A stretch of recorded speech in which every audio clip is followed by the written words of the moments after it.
Ça faisait bien longtemps qu'on n'avait pas eu de gros soucis dans la crypto. Alors aujourd'hui, c'est Ledger qui a mis quasiment tous les utilisateurs crypto dans la sauce. Comme d'habitude, quand il y a une grosse crise, il y a des informations qui circulent à droite, à gauche, avec des trucs faux, avec des trucs exagérés, etc. Dans cette vidéo, je vais essayer de faire le récap de ce qui s'est passé, histoire que ce soit compréhensible par le plus de monde possible. Pour toi qui regarde la vidéo au moment là où elle est parue, normalement il n'y a plus de soucis, mais dans le doute et pour être sûr, parce que bien que le correctif a déjà été déployé par Ledger, eh bien tous les serveurs ne l'ont pas encore forcément reçu. Je pense que c'est raisonnable d'attendre encore entre 24 et 48 heures histoire d'être tranquille. Voilà, maintenant que tout ça est dit, on va pouvoir regarder en détail ce qui s'est passé. Alors je suis pas sûr que ce soit exactement le premier tweet qui en parle, mais il me semble que c'est dans les premiers et je crois même que c'est lui qui a découvert qu'il y avait une faille. Il s'agit de Banteg qui a donné l'information aux alentours de 2 heures. Il y avait un souci avec une librairie Ledger et que celle-ci a été remplacée avec un drainer. Alors il y a plein de mots compliqués, donc on va zoomer un coup là-dessus. Déjà, quand on parle de librairie, c'est pas le bâtiment qu'il y a dans ton quartier là où tu peux aller acheter des bouquins. Une librairie, il faut le voir un petit peu comme une base de code. C'est-à-dire qu'il y a plein de fonctions qui sont déjà développées dans une librairie, et n'importe qui a besoin de ces fonctions-là, eh bien il peut s'amuser à télécharger la librairie et y avoir accès très facilement. L'avantage, c'est donc que ça permet à n'importe qui d'avoir accès facilement à certaines fonctions. Le désavantage, c'est que ça peut être utilisé comme une arme, comme on a pu le voir juste ici. Et à l'heure actuelle, je n'ai pas l'information de comment les hackers ont réussi à changer ce code-là. Mais en tout cas, c'est ce qui s'est passé. Cette librairie-là a été attaquée et une partie du code a été modifiée pour rediriger vers un drainer. Un drainer, c'est quoi? C'est une transaction qui, si tu la passes, va venir siphonner ton wallet.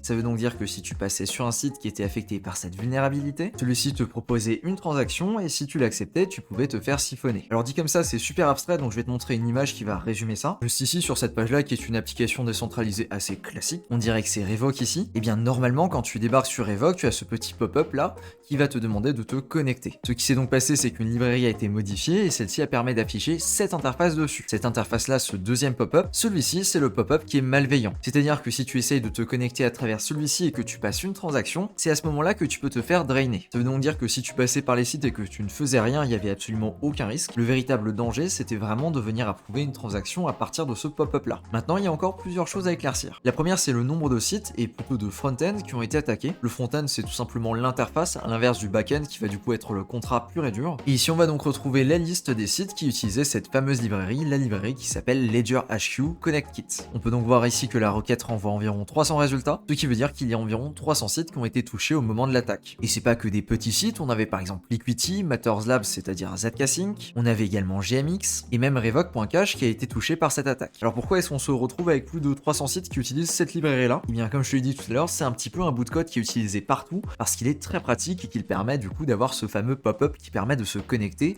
et d'intégrer ça avec Ledger. C'est donc cette librairie-là qui se retrouve sur environ 300 sites et qui est utilisée d'habitude de façon totalement normale et classique, qui s'est fait attaquer et qui a été modifiée pour inclure les fonctionnalités malveillantes qu'on a vues tout à l'heure. Ça veut donc dire que quand tu passais sur tous ces sites, tu avais du coup les doubles pop-up qui apparaissaient, et tu avais donc le risque de passer par le mauvais et donc de faire passer une mauvaise transaction, qui du coup aurait siphonné ton wallet. Alors c'est un hack qui a pas duré très longtemps, il me semble que ça a duré entre 1 heure et 3 heures, et d'après ZachXBT, il y a environ 610 000 $ qui ont été drainés. Vu l'ampleur de l'attaque, je trouve que c'est une somme qui est relativement faible. Je m'attendais à quelque chose de largement pire avant de voir les chiffres. Sachant que c'est Ledger qui est en faute parce que c'est leur librairie qui a eu une faille de sécurité et qui du coup a été exploitée, je ne sais pas si à l'heure actuelle ils ont prévu des fonds de compensation pour les personnes qui ont été attaquées de cette façon. Et pour ceux qui posaient la question, parce que c'est un sujet que j'ai vu revenir plusieurs fois, non, ce n'est pas uniquement les personnes qui utilisaient un Ledger qui étaient vulnérables à cette attaque, c'était absolument toutes les personnes qui se connectaient au site qui était concerné. La bonne nouvelle, c'est qu'ici, encore une fois, comme 99% du temps quand il y a un souci technique, si tu utilisais les bonnes pratiques, tu ne risquais absolument rien. En effet, si tu avais un Pocket Universe, un Rabbi ou encore un Fire, tu recevais un pop-up qui te disait que quand tu allais passer cette transaction-là, que celle-ci était malicieuse, et donc que si tu approuvais, eh bien tu allais te faire voler tes fonds. Donc encore une fois, je le répète, c'est super important, ça fait partie des principes de base de sécurité de la crypto qu'il faut connaître. On utilise une extension qui permet de lire plus facilement ce qui se cache derrière les transactions, que ce soit un Pocket Universe, un Rabbi ou un Fire, peu importe. On lit ces transactions et on regarde ce qui va se passer avant d'approuver comme un sauvage, et on utilise un hardware wallet appairé à un MetaMask ou un Rabbi par exemple. Juste avec ces 3 mesures de sécurité là, tu es capable d'éviter la majorité des problèmes de hack qui peuvent arriver. Et pour les 10% restants, tu as une partie qui revient à ton discernement personnel. Évidemment, si tu mets tes billes dans des shitcoins, ben là on n'y peut pas grand chose. Et également des rugs qui peuvent arriver sur certains projets, même si là-dessus on est déjà sur quelque chose qu'on ne peut pas prévoir. Je répète vraiment, c'est très important, ces 3 mesures de sécurité là, c'est la base, c'est quelque chose à faire tout le temps en permanence. À ça, je pourrais également rajouter de ne pas faire de transactions quand tu es fatigué. Une erreur d'inattention, ça peut te coûter très cher et surtout ça arrive très vite. D'après Banteg, la solution a effectivement été validée, la vulnérabilité a été contenue, et pour le coup je préfère être sûr et je préfère patienter encore un petit peu avant d'utiliser ces sites. Même si tu tombes sur un site qui possède encore cette vulnérabilité là, il te suffit de ne pas passer la transaction maintenant que tu as vu à quoi ça ressemble. Du côté de Ledger, je trouve qu'ils ont mis quand même beaucoup de temps avant de réagir et avant de mettre en avant l'information, parce qu'on est quand même sur quelque chose de relativement sérieux, et ils ont confirmé qu'à l'heure actuelle, la version malicieuse du fichier a été remplacée avec une véritable version correcte. Et ils vont également rédiger un rapport sur la situation. Ils insistent également sur le fait qu'il faut bien vérifier avant de valider une transaction sur Ledger que l'information qui est disponible sur le hardware wallet et sur l'ordinateur est bien la même. Au moment là où je tourne la vidéo, on n'a pas plus d'informations que ça. Voilà, je pense que c'est un petit peu tôt pour faire un post-mortem et étudier clairement tout ce qui s'est passé. De mon côté, j'attends de voir le rapport de Ledger pour savoir si on a plus d'informations ou pas. Merci à toi de ton attention sur cette vidéo et sur ce, je te dis à plus pour une prochaine.